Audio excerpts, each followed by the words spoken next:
السلام علیکم ورحمۃ اللہ وبرکاتہ نحمده ونصلی علی رسولہ الکریم اما بعد۔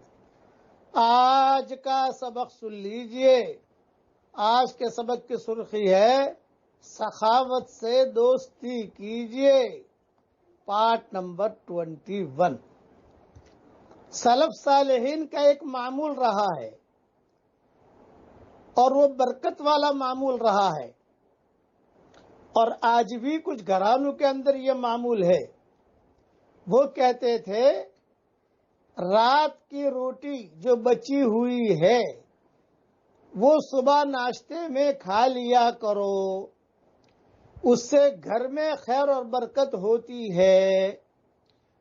صبح پراٹھے یا صبح جو ہے نیا ناشتہ یا جو ہے صبح کباب، یہ چیزیں مت کھاؤ۔ یہ کہتے تھے کہ ناشتے میں رات کی بچی ہوئی روٹی، جسے تم کوئی بھی روٹی کا نام دو، باسی روٹی کا نام دو، رات کی روٹی یہ آپ صبح کھاؤ، تو اس سے بچے بھی مضبوط ہوں گے اور اس گھر کے اندر عیش و عشرت بھی رہے گی انشاءاللہ۔ یہ سلف صالحین کہا کرتے تھے۔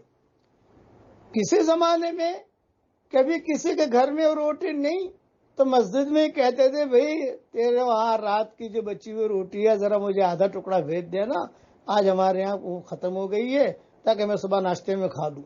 سخاوت کرتے تھے۔ تاشقند، سمرقند، بخارا، ان لوگوں کے یہاں یہ معمول تھا، اور آج ہمارے ہندوستان میں بھی کئی لوگوں کے یہاں ایک معمول ہے کہ صبح تازہ روٹی نہیں بناتے۔ صبح جو ہے وہ تازہ ناشتہ نہیں، ناشتہ تو وہی جو بھی ہے، لیکن روٹی رات کی بچی ہوئی۔ اس کے بہت فوائد لکھے ہیں علماء نے، خیر اور برکتیں آتی ہیں۔ اس لیے سخاوت بھی کیجئے اور یہ عادت بھی ڈالیے کہ رات کی بچی ہوئی روٹی اپنے بچے، ہمارے بچے استعمال کریں۔ کوئی 2-4 روٹیاں زیادہ بنا لو۔ ہم نے ہمارے گاؤں میں بھی دیکھا اور دوسری جگہوں پر بھی دیکھا اور کئی مدرسوں میں بھی دیکھا۔ مدرسوں میں جانا ہوتا ہے تو میں پوچھتا ہوں تو بولے وہ رات میں جو روٹی بچتی ہے صبح وہ ناشتے کے اندر دے دیتے ہیں، ایک ایک روٹی یا آدھی روٹی۔ یہ تو سلف صالحین ایک دوسرے کو سخاوت بھی کرتے تھے، اور اس کے بہت قصے ہیں جب 5 منٹ میں آپ کو سمجھا نہیں سکتا۔ ہاں بہت قصے ہیں۔ مسجد میں ملتے تھے، اپنے درسگاہ میں ملتے تھے، صاف ستھری زندگی تھی، ہیرا پھیری والی زندگی نہیں تھی، چالاکیوں والی زندگی نہیں تھی، دل بھی صاف تھے، چہرے بھی صاف تھے، کپڑے بھی صاف تھے۔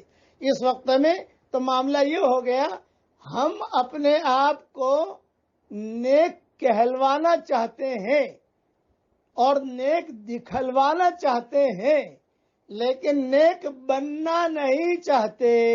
یہ ہماری سب سے بڑی بیماری ہے۔ ہم نیک بننا نہیں چاہتے، لیکن نیک کہلوا میں نیک لوگ ہمیں دیکھیں ایسے کپڑے پہنیں گے جیسے فرشتہ بیٹھا ہے اور اندر سے شیطان ہوگا۔ یہ مارکیٹ میں زیادہ چل رہا ہے۔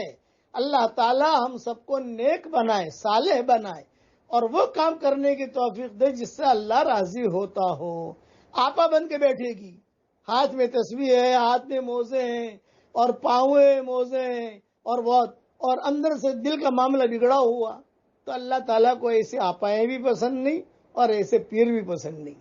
حضور صلی اللہ علیہ وسلم کے طریقے کے مطابق زندگی گزارو، سیدھی سیدھی لائن ہے یہ۔ جس کو اللہ پسند کرے گا اللہ اسے آپا بنا دے گا، اور جس کو اللہ پسند کرے گا اللہ اسے پیر بنا دے گا۔ اب پڑھ لو میرے ساتھ، رب حبلی من الصالحین واجعل لی لسان صدق فی الآخرین۔ یہ دونوں الگ الگ آیتیں ہیں۔ رب حبلی من الصالحین یہ الگ ہے، واجعل لی لسان صدق فی الآخرین یہ الگ ہے۔ ابراہیم علیہ السلام کی دعائیں ہیں، یہ بہت دعائیں ہیں، لیکن یہ دعاؤں کا مانگنے کا بہت اہتمام کیجئے۔ اللہ تعالی ہم سب کو عمل کرنے کی توفیق عطا فرمائے۔ اس دعا میں ابراہیمی نور ہے محمدی مہر کے ساتھ۔ اللہ ہم سب سے راضی ہو جائے، آمین۔ وآخر دعوانا ان الحمدللہ۔